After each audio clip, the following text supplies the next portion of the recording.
வணக்கம். இன்றைய அரசியல் ஆடுகளத்திற்கு உங்கள் அனைவரையும் அன்புடன் வரவேற்கிறோம். இன்றைக்கு முக்கியமான செய்தி அலசல் என்னன்னு பார்க்கலாம். முதல் செய்தி, அதிமுக சம்பந்தப்பட்ட செய்திகள். அதாவது அதிமுக கூட்டணி நேற்று பேசணும். அதிமுக பாஜக கூட்டணி வலுவான கூட்டணியாக உருவெடுத்திருக்கிறது. அதாவது என்டிஏ கூட்டணிங்கிற பேரில் டிடிவி தினகரன், ஓபிஎஸ் எல்லாத்தையும் சேர்த்துருக்காங்க. ஆனால் எடப்பாடி லிஸ்ட்டு போட்டு அனுப்பினார் நேற்று. அவருக்கு 170, பாஜகவுக்கு 23, இப்போ ஒருங்கிணைந்த பாட்டாளி மக்கள் கட்சிக்கு 2 கோஷ்டிக்கும் 23, அப்புறம் தமாகவுக்கு 3, இந்த மாதிரி பிரித்து கொடுத்தார். அப்போவே நம்ம நினச்சோம் தினகரனுக்கு 6, தினகரனுக்கு 6 அதிகம். அவர் என்ன சொல்லும், அரசியல்வாதிகள் அரசியல் பண்ணுறாங்க. ஆனால் ஓபிஎஸ்க்கு 3ன்னு போட்டிருந்தார் எடப்பாடி. அப்போவே நினச்சோம் இவர் இந்த கூட்டணியை ஒழுங்காக சேர விட மாட்டார் எடப்பாடின்னு நினச்சோம். ஓபிஎஸ்க்கு 3ங்கிறது ஒரு சரியில்லாத விஷயம். ஏன்னா அவர் ராமநாதபுரம் தொகுதியில் நின்று 3 லட்சம் ஓட்டுக்கு மேலே அவர் தனி மனிதனாக வாங்கியிருக்காரு. இவருக்கு டிடிவி தினகரனுக்கு 6 கொடுக்கும்போது ஓபிஎஸ்க்கு 3ன்னு கொடுத்தா ஒத்துக்குவாரா? அப்போ அவர் எடப்பாடி எழுதுனது இந்த கூட்டணியை சேர விடக்கூடாதுங்கிறதுல தான் எழுதியிருக்காரு அப்படிங்கிறது தான் எங்களுடைய இது. அதனால் இப்போ என்ன சொல்லிட்டாருன்னு கேட்டிங்கன்னா, ஓபிஎஸ் அதிமுகவுடன் சேரும் பேச்சுக்கே இடமில்லை, நாங்கள் தாவேக்காக போக போகிறோம் அப்படிங்கிற மாதிரி இன்றைக்கி பேசியிருக்காரு. 11 தேர்தலில் பழனிசாமி பொதுச் செயலாளராக பொறுப்பேற்றதுக்கு மேலே அத்தனையும் தோல்வியடைந்தார்.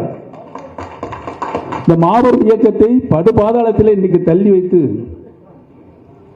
இன்னைக்கு அனைத்து இந்திய அன்னார முன்னேற்ற கழகத்தில் இருக்கின்ற அனைத்து தொண்டர்களும் வெம்பி வெதுங்கி என்ன செய்வதென்றே திக்கும் காடிக்கொண்டிருக்கிறார்கள். அந்த நிலையை உருவாக்கிய பழனிசாமிக்கு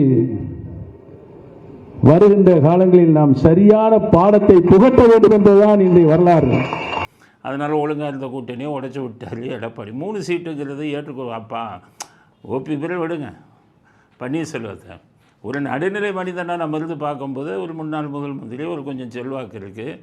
அவங்களுக்கு அவர் தேனி பாராளுமன்ற தொகுதியில் அவர் ஏற்கனவே நின்றவர். அவர் மகனும் நின்று ஜெயிச்சிருக்காரு. அப்போ அந்த தேனி மாவட்டத்தில் அவருக்கு தேனி தொகுதியில் அவருக்குன்னு ஒரு தனி செல்வாக்கு இருக்குது. ராமநாதபுரத்தில் அவரே தனியாக சுயேட்சை மாதிரி நின்று உங்களுக்கு கிட்டத்தட்ட 3 லட்சம் ஓட்டுக்கு மேலே வாங்கினார். அப்போ இது எல்லாத்தையும் கூட்டி கழித்து பார்க்கும்போது அவருக்கு ஒரு 3 சீட்டுனுங்கிறது எடப்பாடி அவரை கழட்டி ஒன்றுங்கிற ஐடியாவில் தான் இருக்கார். எடப்பாடிக்கு நான் என்ன சொல்கிறேன், டிடிவி தினகரனுக்கு பாவம் வருவான். டிடிவி தினகரனுக்கு 6க்கு மேலே உங்களுக்கு என்ன எதிர்பார்க்குறீங்க, என்ன ஓட்டு வாங்கியிருக்கீங்க? 2026 நீங்களும் விஜயகாந்த் கட்சியும் சேர்ந்து 3% வாங்கினீங்க, தேமுதிகவும் நீங்களும் நின்று. அப்போ என்ன அர்த்தம்? விஜயகாந்துக்கு 2% வச்சாலும் உங்களுக்கு 1%, 1%க்கு 6 சீட்டுக்கு மேலே எப்படி கொடுப்பாங்க? அதனால் உங்களுக்கு செல்வாக்கு இல்லையே. அதனால் நான் என்ன சொல்கிறேன்னு கேட்டிங்கன்னா, எடப்பாடிக்கு சொல்கிறேன், நீங்கள் கூட்டணியை ஒழுங்காக வச்சு திமுகவை தோக்கடிக்கணுங்கிற எண்ணம் உங்களுக்கு இருப்பதாக எனக்கு தெரியலை. நீங்கள் ஆட்சிக்கு முதலமைச்சர் ஆகணுங்கிற எண்ணத்தை விட ஏதோ கட்சியை நம்ம கைப்பற்றி கட்சியை கையில் வச்சுக்கணும்னு நினைக்கிறீங்க. 2வது எதிர்க்கட்சி தலைவராகவே இருந்தால் போதும்னு நினைக்கிறீங்க. உங்களுக்கு வேண்டிய உளவுத்துறை அதிகாரிகள் நீங்கள் 130 சீட்டுக்கு ஜெயிப்பீங்க, நான் 140 சீட்டு ஜெயிப்பீங்கன்னு சொல்கிறத நம்பிக்கிட்டு இருக்கீங்களா? உளவுத்துறை அதிகாரிகளை பற்றி எனக்கு தெரியும். அவங்க ஒன்றும் நிபுணர்கள் இல்லை, சர்வே எல்லாம் ஒழுங்காகவே நடத்த தெரியாதவங்களுக்கு. அவங்க சொல்கிறத வச்சுட்டு 130 சீட்டு ஜெயிப்பேன், 140 சீட்டு ஜெயிப்பேன்னு சொல்லி போன தடவை எம்பி தொகுதியில் 0 ஆன மாதிரி மறுபடியும் 0 ஆக போகிறீங்களா? எல்லா கட்சி கூட்டணியாக அரவணைச்சு போகணும். நான் எதிரிகளாக இருப்பாங்க. தேர்தல் டைமில் ஆளுங்கட்சியை தோக்கடிக்கணும்னா எதிரியை கூட நண்பராக்கக்கூடிய சாதுரியம் வேண்டும். அதனால் உங்களுக்கு இவருக்கு நான் சொல்கிறேன், அமித்ஷாவுக்கு நான் என்ன சொல்கிறேன், எடப்பாடிக்கு உங்களுக்கு எவ்வளோ சீட்டு வேணும்? 170 கேட்குறாரு. அவங்க இது 150 கொடுத்துட்டு 84 எனக்கு கொடுங்கன்னு வாங்குங்க பிஜேபி. 84 நீங்கள் பிரிங்க. ஓபிஎஸ்க்கு எவ்வளவு, டிடிவி உங்கள் இது 150, எங்கள் இதில் தலையிடாதீங்கன்னு பிரித்து ஒவ்வொருத்தரையும் சரி பண்ணுங்க. டிடிவி தினகரெல்லாம் ஃபெரா கேஸில் மாட்டியிருக்காரு. 15 கோடிக்கு மேலே அவர் இது கட்டணும், ஃபைனு கட்டணும். அதனால் நீங்கள் இவங்களை நான் சொல்கிறேன், பிஜேபியை நீங்கள் இவர் இப்போ பாட்டாளி மக்கள் கட்சி அன்புமணி ஏற்கனவே கேஸில் மாட்டியிருக்காரு. ஒவ்வொருத்தருக்கும் உங்கள் தயவு தேவை. இவருக்கு ஃபெரா தயவு தேவை, அவருக்கு சிபிஐலேருந்து 5000 கோடி தயவு தேவை. அதெல்லாம் பயன்படுத்தி 84 சீட்டை வாங்கிடுங்க. வாங்கிட்டு 84 உங்களுக்கெல்லாம் நீங்கள் பகிர்ந்து கொடுங்க. அப்போ தகுதியின் அடிப்படையில் கொடுங்க. அவங்க 2 பேர்த்துக்கும் பிடிக்காது. அதனால் இபிஎஸ் வந்து குறைஞ்ச சீட்டை கொடுத்தோம்னா அவராக ஓடிடுவாருன்னு நினைப்பார். அவருக்கு ஜெயிக்கிறது விருப்பம் இல்லைன்னு நினைக்கிறேன். ஜெயிக்கிறது உங்கள் எண்ணம் இல்லையா? எடப்பாடிக்கு தான் கேட்குறேன். ஜெயிப்பது எண்ணம் இல்லையா? கட்சியை மட்டும் காப்பாற்றினா போதும்னு நினைக்கிறீங்களா? இல்லை எதிர்க்கட்சி தலைவராக மட்டும் இருந்தால் போதும் அப்படின்னு நினைக்கிறீங்களா? அதனால் இந்த இதில் எல்லாத்துக்கும் பொறுப்பு வேணும். திமுகவை தோக்கடிச்சு ஆகணும். பாம்பு செத்து போச்சுன்னு நினைக்கக்கூடாது. அது காற்றை உறிஞ்சிட்டு மறுபடியும் உயிர் பெற்று வந்துடும். அதனால் திமுகவை தோக்கடிக்கணுங்கிறது தான் எல்லோருடைய எண்ணமாக இருக்கணும். 30,000 கோடி 40,000 கோடி கொள்ளையடித்ததை அது நம்ம உதயநிதியும் சபரீசனும் கொள்ளையடித்ததா பிடிஆர் சொன்னார். அந்த 40,000 கோடி இறக்கியிருக்காங்கன்னு ஒரு செய்தி வருது. எல்லாருக்கும் பணம் கொடுக்கறதுக்கு வந்து எல்லா ஏற்பாடும் பண்ணிட்டாங்கன்னு செய்தி வருது. அப்போ இதெல்லாம் நீங்கள் சரி பண்ணணுமில்ல, ஒரு பலமான கூட்டணி உருவாக்கணுமில்ல. நீங்களே குறைஞ்ச சீட்டு கேட்டால் அவனே ஓடிடுவான்னு நினச்சா நம்ம கட்சியை காப்பாற்றிக்கணும். திமுகவை தோக்கடிக்கிறத பற்றி பிரச்சனை இல்லை, ஒரு எதிர்கட்சி தலைவராக இருந்தால் போதுங்கிறது தான் உங்களுடைய எண்ணமாக இருக்கிறதா தான் நான் நினைக்கிறேன். கூட்டணியை உடைப்பவர்கள் மன்னிக்கவே முடியாது சொல்லிட்டேன். திமுக அதிமுக பாஜக கூட்டணியை உடைப்பவர்கள் யாராக இருந்தாலும் அவர்கள் ஸ்டாலினின் ஏஜென்ட்டுகள்ங்கிறது தான் முடிவுக்கு வரும். பலமான கூட்டணியை உருவாக்குங்கள். ஏன்னா இங்கே விஜய் இதுலேயும் அவங்களுடைய ஒவ்வொரு போக்கும் வந்துக்கிட்டு அது ஆளாளுக்கு முடிவெடுக்கிற மாதிரி எனக்கு தெரியுது. அதுக்கு வரேன், அந்த பாயிண்ட்டுக்கு வரேன். அதனால் இபிஎஸ்க்கு சொல்கிறேன், தயவுசெய்து கூட்டணியோ உடைச்சிடாதீங்க. 150 எடுத்துக்கிட்டு 84 கொடுங்க. இல்லை 170 எடுத்துக்கிறீங்களா, 64 அவங்களுக்கு கொடுத்துருங்க. அவங்க பங்கு போட்டுக்கிட்டோம். பாஜக நீங்களே பங்கு போட்டு ஒருத்தவங்களுக்கு கூட்டி ஒருத்தவங்களுக்கு குறைச்சி கூட்டணியை உடைக்காதீர்கள். வருங்காலத்தில் நீங்கள் மிகப்பெரிய ஒரு இதுக்கு பழிக்கு ஆளாவீர்கள் அப்படிங்கிறத புரிஞ்சுக்கோங்க. அப்படிங்கிறது தான் அதிமுக பாஜக கூட்டணியை உடைக்கும் யாராக இருந்தாலும் மன்னிக்கவே முடியாது. எல்லாரையும் கூட்டணியில் இழுத்து போடுங்க. இந்த தவறை இபிஎஸ் செய்யக்கூடாது என்பது தான் எங்களுடைய கருத்து. இப்போ சசிகலா கிளம்பியிருக்காங்க. நான் போனது மாதிரி சும்மா இருக்க மாட்டேன் அப்படின்னு அவங்களும் போட்டி போடுற மாதிரி பேசுகிறாங்க. அவங்க எப்படி போட்டி போட முடியும்? அதிமுக எடப்பாடிக்கு தான் சொந்தங்கிறது முடிவாகி போச்சு. சுப்ரீம் கோர்ட்லேயே அதை உறுதி செஞ்சுட்டாங்க. எலெக்ஷன் கமிஷனில் ரெட்டை இலையே அதிமுக தலைமையில் இருக்குது, இபிஎஸ் தலைமையில் இருக்கிற அதிமுகவுக்கும் கொடுக்குறதுன்னு முடிவு பண்ணிட்டாங்க. அப்புறம் எப்படி சசிகலாவுக்கு அதிமுகவில் என்ன அதிகாரம் இருக்குது? உங்களுக்கு என்ன இது இருக்குது? நான் சும்மா இருக்க மாட்டேன்னா என்ன அர்த்தம்? நீங்கள் தனி கட்சியும் ஆரம்பிக்கலை, உங்களுக்கு தொண்டர்களோ நிர்வாகிகளோ தமிழ்நாடு முழுவதும் இல்லை. அப்போ என்ன நீங்கள் போய் எப்படி போட்டி போட முடியும்? அதனால் இப்போ இடையில் வந்துக்கிட்டு சசிகலாவும் குழப்புகிறார், நமக்கு 3 சீட்டு 4 சீட்டு கொடுப்பாங்களா அப்படின்னு. அதனால் சசிகலா அவர்களுக்கு சொல்ல, நீங்கள் ஒதுங்கிட்டீங்க, அதை அப்படியே மெயின்டைன் பண்ணுங்கள். அதிமுக உடைக்கும் வேலையில் ஈடுபடாதீங்க அப்படிங்கிறது தான். அது ஓபிஎஸ்க்கு எனக்கு இது என்ன, ஒரு அதிமுக விட்டு தனி கட்சி ஆரம்பிக்கவே யோசிக்கிறார். அதுதான் அதிமுகவை உடைக்கக்கூடாது அப்படிங்கிறது தான். இபிஎஸ்க்கு வந்து பொறுப்பு வேண்டும். அதிமுக கூட்டணியை உடைக்கும் வேலையில் ஈடுபடக்கூடாது. அதிமுக ஆட்சியை பிடிக்கணுங்கிற ஒரு எண்ணம் வேணும் உங்களுக்கு. அதனால் அமித்ஷா அவர்கள் கூட்டணி விஷயத்தை கையாள வேண்டும். அதிமுகவுக்கு தனியாக சீட்டுகளை ஒதுக்கிவிட்டு மொத்த சீட்டுகளையும் அமித்ஷா வாங்கி அவர்கள் என்டிஏ கூட்டணியில் இருக்கும் மற்றவர்களுக்கு தகுதியின் அடிப்படையில் அவர் கொடுக்கணும். அப்போ தான் அந்த அதிமுக பிஜேபி ஸ்ட்ராங்காக இருக்கும். இல்லைன்னா திமுக வந்து செத்துப்போன பாம்பு காற்றை குடிச்சிட்டு வந்த மாதிரி வந்துடும். 30,000-40,000 கோடியை உள்ளே கொடுத்துருக்காங்க அப்படின்னு செய்தி வருது. அதனால் இப்போ எப்படியாச்சும் ஜெயிப்பதற்கு முயற்சி செய்வார்கள். அது வந்து நடக்க விடக்கூடாது அப்படிங்கிறது தான் முதல்கட்ட செய்தி. அதிமுகவுக்கு குறிப்பாக இபிஎஸ்க்கு நாங்கள் விடுக்கக்கூடிய முதல்கட்ட செய்தி இதுதான். இந்த இதில் திமுகவை ஜெயிக்க விட்டிங்கன்னா உங்களை மக்கள் மன்றம் மன்னிக்காது. தமிழ்நாடு மக்களே உங்களை மன்னிக்க மாட்டாங்க அப்படிங்கிறது முதற்கட்ட செய்தி. அடுத்தது, இன்று எம்ஜிஆரின் 38வது நினைவு நாள் விழா. அது விஷயமாக தனியாக ஒரு வீடியோ போட்டிருக்கோம். டாஸ்மாகை வெறுத்த எம்ஜிஆர் அப்படின்னு சொல்லி போட்டிருக்கோம். டாஸ்மாகில் வந்து இன்றைக்கி எப்படி பணம் வாங்குகிறாங்க. பாட்டிலுக்கு 10 ரூபா 20 ரூபான்னு விற்கிறாங்க. கடைக்கு 60,000ன்னு வாங்குகிறாங்க. 1 லட்சம் கோடி வரை ஆளுங்கட்சி தனியாக சம்பாதிக்கிறார்கள். நாட்டுக்கு வந்து வெறும் 40,000 கோடி கிடைக்குது. இது மாதிரி பல செய்திகள் வருது. டாஸ்மாகில் ஊழல் அவ்வளோ அதிகமாகிடுச்சு. 1000 கோடிக்கு மேலே ஈடி வந்து எல்லாம் ரைடு அடித்தாங்க. டாஸ்மாகுடைய எம்டி எல்லாம் வந்து விசாரிச்சுட்டு போனாங்க. இந்த அளவுக்கு டாஸ்மாக் ஊழல் நிறைந்ததாக இருந்தது. ஆனால் எம்ஜிஆர் வந்து இருக்கும்போது அந்த எம்ஜிஆர் இந்த டாஸ்மாகை எப்படி கையாண்டார், மதுக்கடைகளுக்கு என்னென்ன எப்படி இது பண்ணார், மதுவை வந்து எப்படி ஒழிக்க நினைத்தார், பிறகு அவரே ஏன் மதுக்கடைகளை திறந்தார் அப்படிங்கிற பல விஷயங்களை வந்து அந்த வீடியோவில் போட்டிருக்கோம். எல்லோரும் அந்த வீடியோ ஒரு தடவை பாருங்கள் அப்படிங்கிறது வந்து எம்ஜிஆர் நினைவு நாளான என்று வந்து முதல் செய்தி. ஆனால் எம்ஜிஆர் நினைவு நாள் இன்றைக்கி பார்த்திங்கன்னா எல்லாருமே இங்கே மாலை போட்டிருக்காங்க, இதுக்கு வந்து நினைவிடத்துக்கு போயிருக்காங்க, எல்லாம் பண்ணியிருக்காங்க. ஆனால் இப்போ இவர் செங்கோட்டையன் கூட வந்து எம்ஜிஆர் படத்துக்கு மாலையை போட்டு வீடியோ எடுத்து எல்லாத்துலேயும் சோஷியல் மீடியாவில் சமூக வலைதளங்கள்லாம் போட்டிருக்காரு. ஆனால் விஜய் பாருங்கள், விஜய் எப்போதுமே அவருடைய தவறை நாங்கள் சுட்டி காட்டுவோம், அவர் திருத்தி கொள்ளணும். அவருக்கு அரசியல் அனுபவம் மிகவும் குறைவு. நாங்கள் பல அரசியலை பார்த்தவர்கள் எங்களுடைய கருத்துக்களை சொல்லுவோம், ஏற்றுக்கொள்வதும் ஏற்றுக்கொள்ளாததும் அவர் இஷ்டம். அதனால் நாங்கள் சொல்லி அவர் விஜய் வந்து செய்யக்கூடிய தவறுகள் ஏதாச்சும் இருந்ததுன்னா நாங்கள் சுட்டி காட்டுவோம். திருத்துவதும் திருத்தாததும் அவருடைய இஷ்டம். இன்றைக்கி எம்ஜிஆருடைய நினைவினாலே எல்லாமே சொன்னேன். செங்கோட்டையன் கூட வந்து படத்துக்கு மாலை போட்டிருக்காரு. ஆனால் விஜய் வந்து ஏற்கனவே அண்ணா படத்தையும் எம்ஜிஆர் படத்தையும் சேர்ந்து நிற்கிற மாதிரி ஃபோட்டோ போட்டார் அவங்க இதில். அப்போவே நாங்கள் நினச்சோம் சரியான பாதைக்கு வந்துட்டார், ஈவேரா படத்தை தூக்கிட்டார், எம்ஜிஆர் படத்தை போட்டாருன்னு நினச்சோம். இன்றைக்கி மறுபடியும் அவர் என்ன பண்ணியிருக்காருன்னு கேட்டிங்கன்னா, இன்றைக்கி இவருடைய நினைவு நாளும் இன்றைக்கி, யார் ஈவேராவுடைய நினைவு நாளும் இன்றைக்கி, எம்ஜிஆருடைய நினைவு நாளும் இன்றைக்கி. விஜய் ஈவேரா படத்தை பெருசாக போட்டு மாலை போட்டிருக்கார், எம்ஜிஆர் படத்துக்கு மாலை போடலை. ஆனால் எம்ஜிஆர் அண்ணாதுரையும் இருந்த மாதிரி ஃபோட்டோ போட்டவர் இன்றைக்கி நினைவு நாளில் அவருடைய கட்சியில் சேர்ந்த செங்கோட்டையனே வந்து அது மாலை போடும்போது இன்றைக்கி எம்ஜிஆர் விட்டுட்டு போட்டிருக்காரு. அது மறந்துட்டாரா இல்லை வந்து ஏன் அப்படி போட? ஏன்னா நான் நல்லதுக்கு தான் சொல்கிறேன். அதிமுகலேருந்து நிறைய பேர் உங்களுக்கு ஓட்டு போடுவாங்க, அந்த தலைவர்களை வந்து நீங்கள் பெரிதுபடுத்தணும். ஆனால் நான் ஆரம்பத்தில் சொன்னபடி இந்த ஈவேராவை அவர் விடுற மாதிரி இல்லை.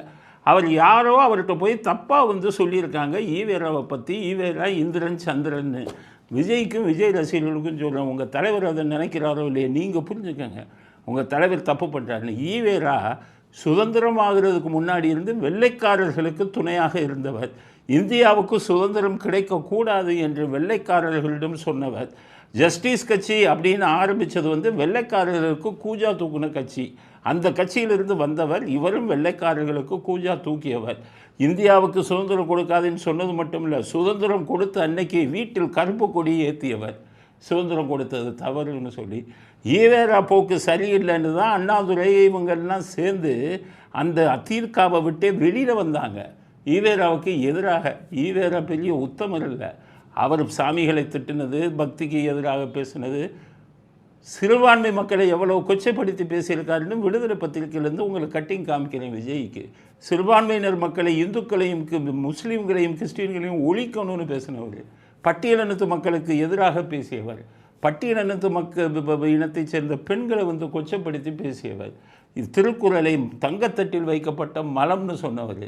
அவருக்கு தமிழ்நாட்டில் எங்கேயுமே செல்வாக்கு கிடையாது. ஊருக்கு 10 பேர் 50 பேரை தவிர யாரும் கிடையாது. அதை தெரிஞ்சுக்கிட்டு தான் அவர் தன்னுடைய திராவிட கழகம்ங்கிற கட்சியை பதிவே செய்யலை எலெக்ஷன் கமிஷனில். எலெக்ஷன்லேயும் நிற்க மாட்டேன், எனக்கு எவனும் ஓட்டு போட மாட்டான்னு சொன்னவர். அப்படிப்பட்ட அந்த ஈவேராவை இவர் ஏன் தலைக்கு மேலே தூக்கி பிடிக்கிறாருன்னு தெரியலை. ஈவேராவை தலைக்கு மேல் தூக்கி பிடித்தால் உங்களுக்கு பல லட்சக்கணக்கான வாக்குகளை நீங்கள் இழக்க நேரிடும்னு நாங்கள் பல தடவை சொல்லிட்டோம். ஆனால் திருப்பி இன்றைக்கி ஈவேராவுக்கு பெரிய மாலையாக போட்டுட்டு எம்ஜிஆருக்கு போடலை.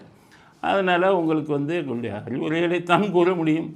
நீங்கள் அதை ஏற்றுக்கொள்வதும் ஏற்றுக்கொள்ளாததும் உங்களுடையது. அதனால் மறுபடியும் சறுக்கி கொண்டிருக்கிறீர்கள். உங்களுடைய இதில் வந்து அப்ரோச்சில் வந்து மறுபடியும் தப்பாக இருக்குது அப்படிங்கிறத விஜய்க்கு சுட்டி காட்ட விரும்புகிறோம். விஜய்க்கு நாங்கள் எதிரானவர்கள் அல்ல. ஆனால் விஜய் வந்து நிறைய தவறுகளை செய்கிறார். அவருக்கு சரியான அறிவுரை சொல்கிறதுக்கு ஆட்கள் கிடையாது அப்படிங்கிறது தான். யார் யாரோ போய் அவங்க கட்சியிலலாம் சேர்றாங்க. இவங்கெல்லாம் கரூர் சம்பவம் நடந்தபோது வாயை திறக்காதவங்க, அவங்க சேனலில் வீடியோ கூட போடாதவங்க. நாங்கள் தைரியமாக வீடியோ போட்டு ஜெயிலுக்கு வர போயிட்டு வந்தோம். அவருக்கு மற்றவர்கள் எல்லாம் கண்களுக்கு தெரிகிறது, அவங்களெல்லாம் வந்து மரியாதை செய்கிறாங்க. நாங்கள் அதெல்லாம் எதிர்பார்த்து பேசலை. எங்களுக்கு எதிர்பார்ப்புங்கிறது இல்லை. நாங்கள் ஒரு தனி இதில் இருக்கிறவங்க. உண்மை ஏதோ மனசாட்சி எதுவோ அதைத்தான் சொல்கிறோம். அப்படித்தான் விஜய்க்கு ஆதரவாக பேசினோம். பல பிரச்சனைகளை சந்தித்தோம். உங்களிடமிருந்து எந்த அனுகூலத்தையும் எதிர்பார்த்து நாங்கள் எதையும் செய்யவில்லை. மனசாட்சிப்படி கரெக்டுங்கிறதுனால தான் பேசணும். அதனால் விஜயின் போக்கில் மீண்டும் மாற்றம் தேவை. மீண்டும் தவறான இதில் போகிறீங்க. ஈவேராவை தூக்கி பிடிக்கிறீங்க. சாமி கும்பிட்ற யாரும் உங்களுக்கு ஓட்டு போட மாட்டாங்க, எழுதி வச்சுக்கோங்க. முருகரை கும்பிட்றவன் இப்போ விநாயகரை கும்பிட்றேன், விநாயகருக்கு செருப்பு மேலே போட்டாலாச்சா? இது ராமர் சீதை நிர்வாணமாக போட்டு செருப்பால் அடித்தாலாச்சா? எப்படி ஓட்டு விழுகும் உங்களுக்கு? இந்துக்களின் ஓட்டு பெரும்பாலான வாக்குகள் உங்களுக்கு விழுகாது நீங்கள் ஈவேராவை தூக்கி பிடித்தால் அப்படிங்கிறதையும் சொல்லிட்டேன். ஈவேராவை தூக்கி பிடிக்கிறதுனால உங்களுக்கு எந்த லாபமும் இல்லை. ஈவேராவை இந்த திமுககாரன் கொஞ்சம் பேர் பேசுவான், கொஞ்சம் பேர் அந்த திமுகவுக்கு ஓட்டு போடுவான ஒழிய ஈவேரா ஃபாலோவர் கூட உங்களுக்கு யாரும் ஓட்டு போட மாட்டாங்க. ஈவேராவை நீங்கள் தூக்கி பிடிப்பது தவறான விஷயம். மீண்டும் இன்றைக்கு அவருக்கு மாலை அணிவித்திருக்கிறீர்கள். எம்ஜிஆரை மறந்துட்டீங்க. எம்ஜிஆர் சொன்னாலாச்சும் தான் கொஞ்சம் ஓட்டு விழுகும். அதனால் தவறான முறையில் அவருக்கு விஜய்க்கு ஆலோசகர்கள் சொல்லி கொண்டிருக்கிறார்கள். கூட இருக்கிற ஆலோசகர்களுக்கு பல விஷயம் வெளியில் தெரியாது. நிர்மல்குமாருக்கு தெரியும், அவர் கொஞ்சம் பல விஷயங்களை தெரிஞ்சவர். மற்ற யாருமே பழைய கதை தெரிஞ்சவங்க, சரித்திரம் தெரிஞ்சவங்க அங்கே இல்லையே. அப்போ இப்படி தானே போகும். அதனால் முதல் விஷயம் விஜயுடைய தடுமாற்றத்தை பற்றி முதல் விஷயம் நாங்கள் பதிவு செய்ய விரும்புகிறோம். அடுத்து தாவேக்காவுடன் நெருங்கும் காங்கிரஸ் இன்றைக்கி அந்த ஆதவ் அர்ஜுன் அப்படிங்கிறவர் சில விஷயங்களை சொல்லியிருக்கார். அதாவது கரூரில் அந்த பிரச்சனை வந்த உடனே முதல் ஃபோனு ராகுல் காந்திகிட்டேருந்து தான் விஜய்க்கு வந்ததுன்னு சொல்லியிருக்காரு. இந்த வீடியோவை பாருங்கள். ஆனால் ஃபஸ்ட்டு கால் எங்கே தெரியுமா வந்துச்சு? இதுதான் ஸ்டாலின் சார் பயந்துட்டார். திரு ராகுல் காந்தி அவர்களிடமிருந்து முதல் கால் வந்துச்சு. ஏன்னா அவருக்கு தெரியும் அங்கே என்ன நடந்துட்டு இருக்கு, இங்கே என்ன நடக்கும் அப்படின்னு. Brother, I am always with you, don't worry. ஆக இதிலிருந்து என்ன தெரியுதுன்னா, ராகுல் Gandhi we will always be with you, நாங்கள் எப்போவுமே உங்கள் கூட இருப்போம்னு சொல்லியிருக்காரு. கரூர் விஷயம் நடந்த ஒன்று அது இப்போ தான் ஆதவ் அர்ஜுன் வெளியில் சொல்கிறார். அப்படின்னா என்ன தெரியுது? காங்கிரஸ் தாவேக்காவை நெருங்கி கொண்டிருக்கிறது, திமுகவை கைகழுவி கொண்டிருக்கிறது அப்படிங்கிறது வெளியில் தெரியுது. காங்கிரஸில் இருக்கக்கூடிய திருச்சி வேலுசாமி போன்ற மூத்த தலைவர்கள் எல்லாம் காங்கிரஸை எப்படியாவது தாவேக்காவுடன் சேர்க்க வேண்டும் என்ற எண்ணத்தில் வேலை செய்து கொண்டிருக்கிறார்கள். அதனால் காங்கிரஸ் தாவேக்காவுடன் நெருங்கி கொண்டிருக்கிறது அப்படிங்கிறதையும் இப்போது உணர முடிகிறது. அது நடந்தால் நாட்டுக்கு நல்லது, நமக்கும் நல்லது. அது சிறுபான்மையினர் வாக்குகள் எல்லாம் முழுவதுமாக தாவேக்காவுக்கு செல்வதற்கு வாய்ப்பு உண்டு. ஆனால் காங்கிரஸுக்கு 50 சீட்டு 60 சீட்டெலாம் கொடுத்தா நீங்கள் அரசியலில் ஏமாந்து விடுவீர்கள் விஜய். அவர்களுக்கு 30 சீட்டுக்கு மேலே செல்வாக்கு கிடையாது. தனியாக நின்னே காங்கிரஸ் 2% ஓட்டு தான் வாங்கினாங்க. என்கிட்ட ரெக்கார்டு இருக்குது. செல்வாக்கு இல்லாத காங்கிரஸுக்கு திமுகவுக்கு பயந்து 50 சீட்டு 60 சீட்டுன்னு ஆட்சியில் பங்கு கொடுத்தீர்களானால் உங்கள் குடை நிழலில் அவங்க உட்காந்துக்கிட்டு குளிர் காய்வார்கள் அப்படிங்கிறது தான் என்னுடைய கருத்து. அதனால் காங்கிரஸை சேர்த்து கொள்ளுங்கள். மிக அதிகமான சீட்டுகளை கொடுத்து ஏமாந்து விடாதீர்கள்ங்கிறத மறுபடியும் சொல்கிறேன். ராகுல் காந்தி உங்களை தேடி வந்தாலும் அதில் நீங்கள் ஏமாறக்கூடாது அப்படிங்கிறது தான் அடுத்த கருத்து. அடுத்து விஜய் விஷயத்தில் இன்னொன்று, அன்றைக்கி விஜயுடைய கூட்டத்தில் ஆற்காடு நவாப்புன்னு ஒருத்தர் போய் கலந்துருக்கார். இந்த ஆற்காடு நவாப்புன்னு சொல்கிறவங்க பார்த்திங்கன்னா அது ஒரு கௌரவத்துக்குரிய பதவி. அதில் வர்றவங்க எந்த கட்சிக்கும் சார்பாக இருக்க மாட்டாங்க, யாருக்கும் ஜால்ரா போட மாட்டாங்க. ஆனால் இந்த ஆற்காடு நவாப்பு அந்த மீட்டிங்கில் போய் விஜய் மீட்டிங்கில் போய் அது என்னன்னு கேட்டிங்கன்னா, தமிழ்நாட்டில் பெண்களுக்கும் குழந்தைகளுக்கும் அதிக பாதுகாப்பு மாநிலமாக தமிழ்நாடு இருக்கிறதுன்னு ஒரு ஆற்காடு நவாப் பேசுனீங்கன்னா மனசாட்சியை கை வித்துட்டீங்களா? Our state of Tamil Nadu is the best example. There is safety for people, there is safety for ladies, there is safety for children. அதைத்தான் கேட்குறேன். ஆற்காடு மனசாட்சி வித்துட்டீங்களா? எப்படி நீங்கள் பெண்களுக்கும் குழந்தைகளுக்கும் பாதுகாப்பான மாநிலம் தமிழ்நாடுங்கிறீங்க? குழந்தைகளுக்கு பாதுகாப்பான மாநிலம் தமிழ்நாடா? எத்தனை போக்சோ கேஸ் இன்றைக்கி தமிழ்நாட்டில் பெண்டிங்கில் இருக்குன்னு சொல்லவா? திமுக ஆட்சிக்கு வந்தோடனே ஆயிரக்கணக்கான போக்சோ கேஸுகள் இருக்குது. குழந்தைகளுக்கு பாதுகாப்பு இல்லை. நிறைய பேர் ஜெயிலில் உட்காந்துருக்காங்க. குண்டர்கள் சட்டம் எத்தனை போக்சோ கேஸில் போட்டிருக்காங்கன்னு காவல்துறையிட்ட கேளுங்க. பாதுகாப்பு இல்லாத மாநிலம். பெண்களுக்கான பாதுகாப்பாச்சு இங்கே உறுதி செய்யப்படுதா? பொம்பளை போலீஸை திமுக கூட்டத்தில் இருந்துக்கிட்டு திமுகக்காரனே கையை பிடிச்சி இழுக்கிறான். திமுக எம்எல்ஏ போலீஸ் பிடிக்க போனவங்களை தடுத்து நிறுத்துகிறான். பெண்களுக்குரிய பாதுகாப்பான மாநிலமாக தமிழ்நாடு? ஆற்காடு நவாப்பை தான் கேட்குறேன். ஏன் அண்ணா பல்கலைக்கழகத்தை பற்றி ஆற்காடு நவாப் படிக்கலையா? பத்திரிக்கையில் படிக்கலையா? அந்த சார் கேஸ் உங்களுக்கு தெரியாதா? அண்ணா பல்கலைக்கழகத்தில் என்ன ஆச்சு? திமுகவை சேர்ந்த ஒருத்தர் தான் அதில் பாலியல் பலாத்காரத்தில் ஈடுபட்டார். கடைசி வரை அந்த சாருங்கிற ஒரு மறைச்சு கேஸை முடித்தாங்களா இல்லையா? இன்னைக்கு வர அந்த சாருங்கிறது யாருக்கு தெரிஞ்சதா? அந்த பெண்ணுக்கு நீதி கிடைத்ததா? அந்த பெண் நடுத்தர குடும்பத்தை சேர்ந்த பெண், அந்த பெண்ணுக்கு வந்து அநீதியை கொடுத்து கட்சிக்காரவங்களை காப்பாற்றினாங்களா இல்லையா? அப்போ எப்படி நீங்கள் வந்து இதான மாநிலம் அப்படின்னு சொல்கிறீங்க? பாதுகாப்பான மாநிலம் நாற்காடு நவாபுக்கு தாங்க கேட்குறேன். சமூக நல்லிணக்கம் வந்து தமிழ்நாட்டில் தான் இருக்குங்கிறது. சமூக நல்லிணக்கம் எங்கே இருக்குது?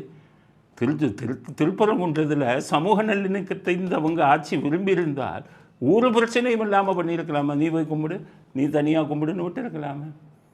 அதை விட்டுட்டு அதை ஓட்டாக மாற்றணும்னு சொல்லி அந்த தீபத்தை ஏற்ற விடாமல் பண்ணி அதுக்கு போய் வழக்கெல்லாம் போட்டு அந்த நீதியரசரை சங்கின்னு திட்டி இப்படித்தான் ஒரு ஆட்சி நடத்துவதா? இது கேவலமான ஆட்சி இல்லையா? நாட்காடு நம்ம நீங்கள் எப்படி அதை வந்துக்கிட்டு அவங்கள பாராட்டி பேசுகிறீங்க? எனக்கு புரியலையே. தமிழ்நாட்டில் 2வது பொருளாதாரத்தில் இந்தியாவில் தமிழ்நாடு 2வது மாநிலமா? ஏன் 10 லட்சம் கோடி 10 லட்சம் கோடி கடன் வாங்கி வச்சது உங்கள் கண்ணுக்கு தெரியலையா? இந்தியாவிலேயே அதிக கடன் வாங்கிய மாநிலம் தமிழ்நாடுங்கிறத நீங்கள் படிக்கவே இல்லையா? அப்புறம் எப்படி வந்து பொருளாதாரத்தில் 2வது மாநிலம் தமிழ்நாடுன்னு ஆற்காடு நவாப் சொல்லலாம்? ஆற்காடு நவாப்புக்கு கடுமையான கண்டனத்தை தெரிவித்துக் கொள்கிறோம். நீங்கள் வந்து ஒரு உயர்ந்த இதில் இருக்கீங்க, அந்தஸ்தில். நீங்கள் மனசாட்சிப்படி பேசணும். திமுகவுடன் ஊதுகுழலாக நீங்கள் இருக்கக்கூடாது என்பதை ஆற்காடு நவாப்புக்கு எங்களுடைய கண்டனத்தை தெரிவித்துக் கொள்கிறோம். விஜயுடைய கூட்டத்திலே போய் இதை பேசியிருக்காரு. விஜயோட கூட்டத்தில் போய் திமுகவுக்கு ஆதரவாக பேசினா நீங்கள் எதுக்கு அங்கே போனீங்க? அவங்க வேறு ஏதாச்சும் பேச வேண்டியதானே? அவங்க எதிர்க்கட்சி இல்லையா? இப்படியெல்லாம் தமிழ்நாட்டில் அரசியல் நடந்துக்கிட்டு இருக்கிறது கேவலமான விஷயம் இல்லையா? அப்படிங்கிறத எங்களுடைய கருத்தாக பதிவு செய்ய விரும்புகிறோம். அடுத்தது ஸ்டாலின் அவர்கள் சொல்கிறார், நான் 14 வயசுலேயே அரசியலுக்கு வந்துட்டேன். நான் வந்து 14 வயசுலேயே அரசியலில் இறங்கிட்டேன். அப்போலேருந்து எனக்கு டென்ஷன் தான். அப்போலேருந்து ஏதாவது டென்ஷனான செய்தி வந்துட்டு இருக்கான். அதனால் பழகி போச்சு எனக்கு. உங்களை தாக்கணுங்கிறதுனா எங்களுடைய எண்ணம் இல்லை. நீங்கள் பேசுகிறது தப்பாக இருந்தால் நாங்கள் பதில் சொல்லி தான் ஆகணும். பழைய கதையெல்லாம் தெரிஞ்ச ஆளுங்க நாங்கள். 14 வயசில் அரசியலுக்கு வந்துட்டேன்னு இப்படி அப்பட்டமாக போய் சொன்னீங்கன்னா எப்படி ஏற்றுக்கொள்ள முடியும்? ஸ்டாலின் அவர்களே, உங்கள் வயது, நீங்கள் பிறந்தது 1953.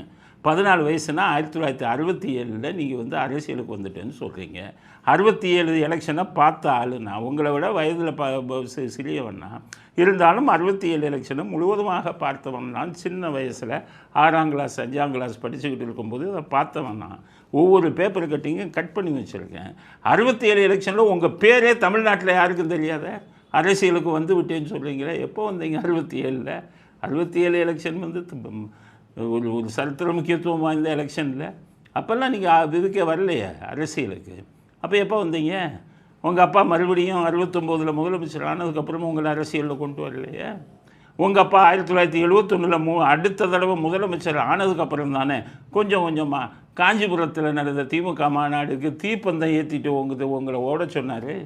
அப்போ கூட நீங்கள் முழு அரசியலுக்கு வரலையே. 71 72 கூட. அப்போ 76 நீங்கள் மிசாவில் கைது செய்யப்பட்ட போது கூட அரசியல் காரணங்களுக்காக உங்களை கைது செய்யலையே, மற்ற விஷயங்களுக்காகத்தானே உங்களை கைது செஞ்சாங்க. அப்போதும் நீங்கள் முழு அரசியலுக்கு வரவில்லையே. 77 எம்ஜிஆர் வந்து எலெக்ஷனில் நிற்கும் போது நீங்கள் எலெக்ஷனில் நின்னீங்களா திமுக சார்பில்? இல்லை 1980 எம்ஜிஆர் எலெக்ஷனில் நிற்கும் போது நீங்கள் அப்போ நின்னீங்களா தேர்தலில்? 1984 தேர்தல் நடந்தபோது நின்னீங்களா? ஆக எம்ஜிஆர் இறந்த பிறகு 1989 இருந்து தான் நீங்கள் வெளியில் வந்தீங்க. அப்போது தான் நீங்கள் வந்து முதல்ல தேர்தலில் நின்னீங்க. அப்போ உங்களுக்கு வயசு 36. அதனால் நான் என்ன சொல்கிறேன், ஸ்டாலின் அவர்களுக்கு 14 வயசுலேயே அரசியலுக்கு வந்துட்டேன் அப்படின்னுலாம் சொல்லாதீங்க. அப்புறம் இன்னொன்று சொல்கிறார், நானும் எங்கள் அப்பாவும் தெருவில் கிரிக்கெட் விளையாண்டுருக்கேன். தெருவில் விளையாடலாம், ரப்பர் பந்தில் விளையாண்டுருப்பாங்க. நான் சின்ன பிள்ளையா ஸ்கூலில் படிச்சுட்டு இருக்கும்போது ஸ்ட்ரீட்டில் கிரிக்கெட் விளையாண்டுருக்கோம். எங்கள் ஃபாதரே வந்து கிரிக்கெட் விளையாண்டுருக்காரு, தலைவரே. அவருக்கு நம்ம போலிங்லாம் போட்டிருக்கேன். நான் வந்து போலர், எனக்கு அதில் ஆஃப் ஸ்பின் தான் நல்லா போடுவேன் நான். உங்கள் அப்பாவுக்கு கிரிக்கெட்டே தெரியாது. அவர் கிரிக்கெட் ரசிகர், ஆனால் கிரிக்கெட் பிளேயர் இல்லை. அவர் வந்து டிவியில் கிரிக்கெட் பார்ப்பார், டெய்லி மேட்ச் இருந்தால் பார்ப்பார். தோனினா அவருக்கு ரொம்ப பிடிக்கும், அவ்வளோதான். அவர் வந்து உங்களோட கிரிக்கெட் விளையாண்டதுன்னா ரோட்டில் தெருவில் வந்து ரப்பர் பந்து போட்டு விளையாண்டுருக்கலாம். உங்களுக்கே நீங்கள் ஆஃப் ஸ்பின்னர்னு சொல்வீங்க. நீங்கள் போட்ட பந்துகள் எல்லாம் பார்த்தேன். அது ஸ்டெப்பை விட்டுக்கிட்டு ஒரு அடி தாண்டி போன பந்தெல்லாம் இருக்குது. நீங்களும் கிரிக்கெட்டு ரசிகர், ஆர்வம் உள்ளவர். நீங்கள் முழுமையான பிளேயர்னு உங்களையும் சொல்ல முடியாது, உதயநிதி அவர்களையும் சொல்ல முடியாது. நீங்கள் வந்து ஒரு முதலமைச்சராக இருக்கீங்க, தமிழ்நாட்டு மக்கள்கிட்ட நீங்கள் பேசும்போது உண்மையை பேசணும், ஏன்னா நம்புவாங்கல்ல. அதனால் 14 வயது அரசியலுக்கு வந்தார் ஸ்டாலின் என்பதெல்லாம் ஒரு கற்பனை அப்படின்னு தான் உங்களுக்கு தெரிவித்துக் கொள்ள விரும்புகிறேன். அவர் வந்து தன்னுடைய 36 வயசில் 1989 எம்ஜிஆர் இறந்ததுக்கப்புறம் தான் எலெக்ஷனில் நிற்க வந்தார். அப்போது தானே ஒரு முழுநீள அரசியலுக்கு வந்தார் அப்படிங்கிறத உங்களுக்கு தெரிஞ்சுக்கணும், தமிழ்நாடு மக்களுக்கு தெரிஞ்சுக்கணுங்கிறதுக்காக இந்த கருத்தை பதிவு செய்ய விரும்புகிறோம். அடுத்து இந்த அவரை பற்றியெல்லாம் பேசக்கூடாது. இந்த கருணாஸ், இந்த சினிமா நடிகர், யாரை பற்றி பேசுகிறன்னு ஒரு தகுதி வரும். உங்கள் தகுதி என்ன? பொன்மாணிக்க வேலை தகுதி என்ன? அவர் ஒரு ஐபிஎஸ் ஆஃபீஸர், எத்தனை வழக்குகளை இது பண்ணவர், எவ்வளவு சாதனைகளை படித்தவர்.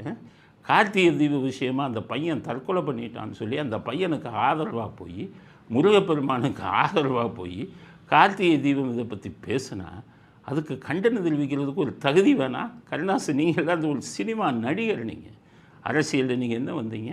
முக்குளத்தோர் படைன்னு வச்சுருக்கீங்களே, அதை முதல்ல ரெஜிஸ்டர் பண்ணீங்களா எலெக்ஷன் கமிஷனில்?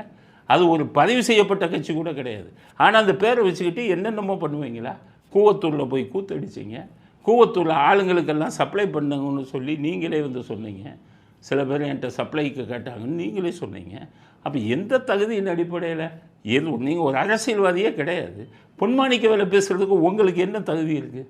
பொன்மாணிக்க வேலை யாருன்னு தெரியுமா? கருணாஸ் அவர் என்னென்ன பண்ணார் காவல்துறைன்னு தெரியுமா? அரிச்சோடி தெரியுமா? அவர் ஒரு பொது இதுக்காக பேசியிருக்காரு. முக்குளத்தோர் படைன்னு பேர் வச்சுருக்கீங்களே. பசும்பொன் முத்துராமலிங்க தேவர் தேசியமும் தெய்வீகமும் எனது 2 கண்கள்னு சொன்னவர்.